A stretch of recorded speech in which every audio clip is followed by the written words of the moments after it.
I stopped watching porn for two reasons, basically. The first one was that porn brought so much anger and violence into my private fantasies. And these were anger and violence that were not there originally to begin with. And I did not want that for me anymore. This was not me, and I decided to just put an end to it. Easier said than done. I'll get to it later, but... The second reason was that I came to realizing, I think, that only by watching porn, I take part in creating a demand for filmed prostitution, because that's what porn really is, filmed prostitution. Porna stands for prostitute, graphia stands for documentation, and prostitution was nobody's childhood dream, okay? That it is always a result of trouble and distress. Now, I became aware of that gradually when I was volunteering with men and women in prostitution, some of them victims of human traffic, serving aid in brothels, under the bridge, in street corners. But you don't really need to do all that in order to understand how this mechanism of porn and prostitution works. Because porn as a genre, it's not about erotica or healthy sexual communication. It is all about male domination of women, subordinance of women, not only as a sexual practice, as a way of being, as a genderial hierarchy in this world. Like, if we would ask porn, if we were to ask porn, how does it define something as sexual? What qualifies, what defines something as sexual? Porn would laugh in our face. What defines sexual? Whatever men find arousing. Men find it arousing to choke a woman, to have brutal sex without one touch, hug, kiss, tender caress. Well, then it is sexual. It arouses men to see a woman or a child cry. It is sexual. It arouses men to rape a woman. Well, then it is sexual. In every mainstream porn gallery on the web, we can find the rape category, side by side with the humiliation category, abuse category, crying category, and so on. And this is all as if regular porn is not already filled with these motives. Even in its mildest version, the mildest version of porn, what porn is showing us, like, I don't know, 80, maybe 90% of the time, is actually sex with no hands involved. And this is not how we authentically desire. Sorry, I'll repeat that. I see your look. Sex with no hands involved. Okay.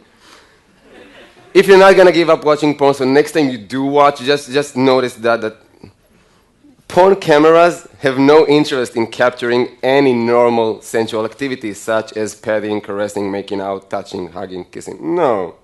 What porn cameras are into is the penetration. So normally, the composition will be a man and a woman, hopefully just one. Okay, so one man and one woman. His penis is inside her. Don't be picky. It doesn't matter where inside. Somewhere inside her there is a penis. His penis is somewhere inside her, okay? And in order to not block the camera for doing this extreme close-up on the penetration, he's standing with his hands behind his back most of the time. And the woman is in this uncomfortable position, and she needs to handle the penis inside her without damaging the hair or makeup work done on her, because that's money invested and time invested in her, without disturbing his aggressive movement, and mainly without blocking the camera. So the result is that we got two people having sex, different shapes and acrobatics or something, but they're having sex when the only body parts that actually touch each other are the penis and the part being penetrated. No hands involved. Now, I talk, I don't know, 250, 300 times a year. Soldiers, students, pupils. No one has ever come up to me and say, Ran, you know, that part with sex with no hand thing, that was my authentic desire. Like, when I was 11 or 12, I never wanted to kiss anybody or touch them. I was not curious about that. It was all penetrations to begin with. No one has ever said that. Before porn. After porn. In my private fantasies before watching porn, there was always a very strong narrative. And the narrative was of sensuality and mutuality, which means that I had always imagined what I will say to her. What would she possibly answer? What options do I have to respond? In real life, it never works like I planned, but it was super important in my mind in terms of arousal, the build-up, the location, the setting, where will it be? What are the circumstances of me and her being all alone all of a sudden? How will this bodily inflaming between us will emerge step by step. It was super important before porn. After making a habit out of porn, it conquers your mind and it invades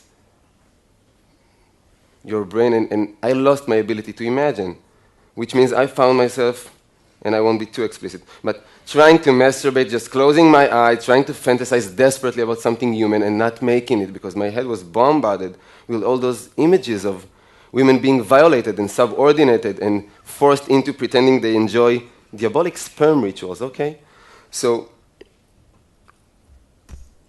this is pretty much the result. And we are all vulnerable to pornography. It's not just young people. And we should be very careful, I think, with not only what we put into our bodies, but in terms of food and nutrition, in what is the nutrition of our mind? Because everything we watch invades us. I'll give you a short example from non-sexual areas. I came back home, and my beloved one was watching some cultural junk. She was watching a karaoke show, auditions, the one with the chairs spinning. And we don't have a TV set back home, okay? We don't have a TV set back home, but only because it allows us to falsely present ourselves as deep and profound people. Wait, I know, no, I never heard of that. Mastectomy, who? Angelina, no, we don't have a TV. We watch every cultural junk possible, okay? Not me, not her, we don't contemplate about l'existence. We download stuff, and we download all cultural junk. So I'm watching this 20 minutes karaoke show, and it was so boring and tedious, okay? 2 minutes talking, 4 minutes blabbering about it. I lost patience after like 20 minutes, and I went off to take a shower. And the most interesting part was in the shower, because what I found out there was myself in my most pathetic ever. I'm going to share it with you. I want to feel that you actually accept me and love me, so I have to share my most pathetic, and you have to accept it now. I don't know until I got over myself, if it took me, 5, 7, 10 minutes to realize that I'm standing under the water in the shower, pondering severely what would have been my song for the auditions. Deep and profound, mind you. I won't be doing this Rihanna, Lady Gaga, I'll be doing Mercedes Sosa, Como un pájaro libre. I'll be doing a cover for Bob Dylan's Blind Willie McTell. Ain't that deep and profound? I had to realize that I'm an idiot because I have no talent for music. More than that, I never wanted to be neither a musician nor a singer-songwriter. This was never a part of my inner world of wishes. Okay, but I'm a human being. What can I do? I was watching that for 20 minutes. It entered my brain for a while.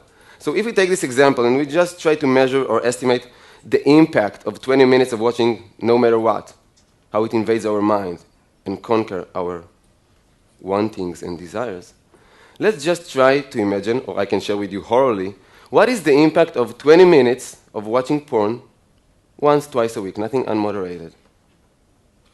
It's overtaking. And porn is in our households whether we want it or not, and I believe that it does not agree with our well-being. And because we have internet in the Western world all over the place, almost in every cellular phone now, we've got 90% of 12-year-olds watching porn on a regular basis. And it has both an addictive effect and a paralyzing effect. It's addictive because we develop somewhat of a dependency in porn, but the paralyzing part is because, mainly for young boys and men, because porn is teaching us that as a man, you are solely valued in sex by having a large penis and an eternal erection. According to porn, being a valuable sexual partner does not relate with being sensual, passionate, attentive, generous, well-coordinated. None of the above. It is all about large penis and eternal sunshine, which we don't possess. So boys become paralyzed, and if they don't become paralyzed by watching porn, very often they turn into imitators of what they saw, which means they become aggressors. Aggressors, even when emotion is involved. Like, there is so much sexual abuse going on nowadays within the confines of what we perceive from the outside as beautiful teenage love stories or healthy adult relationships, because we don't really talk about sex. We just see it all over the place. We don't really talk about it. So what goes on in the confines of a certain room, but these are all sexual mutations that happens. If we talk about women, it's not only that, but young girls and women get the message, not only from hardcore porn, but from our porn-influenced mainstream culture. Have you seen any Miley Cyrus, Lady Gaga video clip, commercials. That's porn with clothes on it. So girls get this notion that if you want to be worthy of love, first and foremost, you have to be worthy of sexual desire. And now, the definition of sexual desire almost equals be like a porn star. So I work in dozens and dozens of high schools and junior highs. In every single one of these schools, I find girls that at a certain point agreed to be documented in an intimate situation because they wanted to please some guy that they had feelings for. And this guy misappropriated their trust. Always same story, so he sells it on WhatsApp application or on the web, in the internet.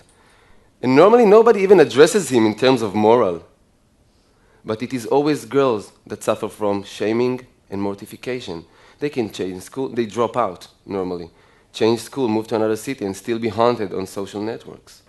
They develop clinical depressions, severe eating disorders, as if we don't have enough reasons in our culture to develop eating disorders. They become so isolated socially. So some of them, like Amanda Todd, rest in peace, some of them actually commit suicide because they find no more value in life or in themselves. So porn is not only in our house, it is a capital case. It is not a minor phenomenon in our society. It is a question of life and death sometimes. It is mainly a question of life and death for the people who participate in porn, because porn is not an embodiment of freedom of speech, freedom of occupation, blah, blah, blah. No, it's an embodiment of sex exploitation, working side by side with human traffic, raping, pimping, solicitation.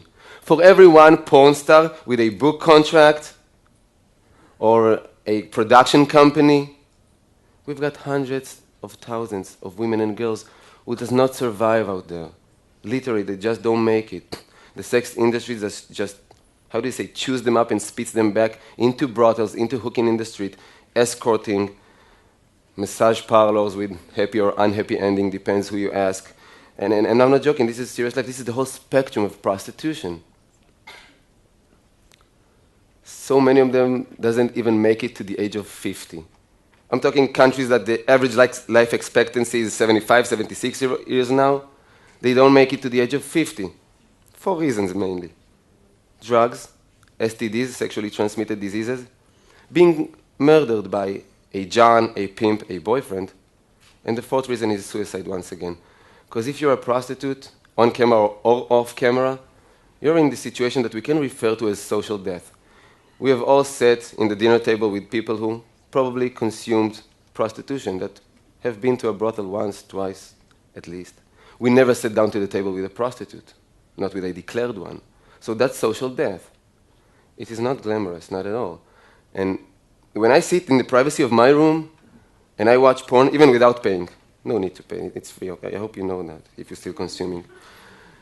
Whatever I'm watching is creating a demand, and wherever there is a demand, there will be supply. There's a correlation. If I watch pornography of black older women, somebody is going to go out and pimp black older women. Asian minors, somebody is already trafficking Asian minors in order to film them, okay? Israeli women, Palestinian women, WASP, all-American college girls, that are strong in the last few years. It's a very upcoming category. The scum of the earth are already out there trying to solicitate and prostitute these women on camera. So I stopped watching porn for my personal well-being, my intimate communication, my private erotic life, my, reclaiming control and responsibility over my mind. But by doing that, I actually stopped contributing to this horrible sex industry, and that's a good thing to do, I believe. And I would really like to propose that notion of physically and emotionally safe sex. Emotionally safe sex. It does not mean going back to be conservative or unliberated sexually. I'm all for sexual freedom. It just means that we need to put genderial hierarchy aside, subordinates aside, and bring back in, let's just say, laughter as a critical mass for intimacy. Two souls, two humans, two souls alone in private. Can they please have a laugh together? I don't care if they know each other for a decade or for an hour. If two souls alone in a room does not manage to have a laugh together, what good could possibly grow there, sexual and non-sexual? That's emotionally safe sex. I've got so many things I really want to share with you, but I feel like my time is almost up. So I just really want to ask for us to speak about these issues more, because I strongly feel that our history of silence never did us any good, because silence only perpetuates more silence, while talking normally gives birth to more talking, more sharing, more identification, more awareness, more change. Small change in our small, humble life, but real change, a true one, emotionally safer. Thank you for listening.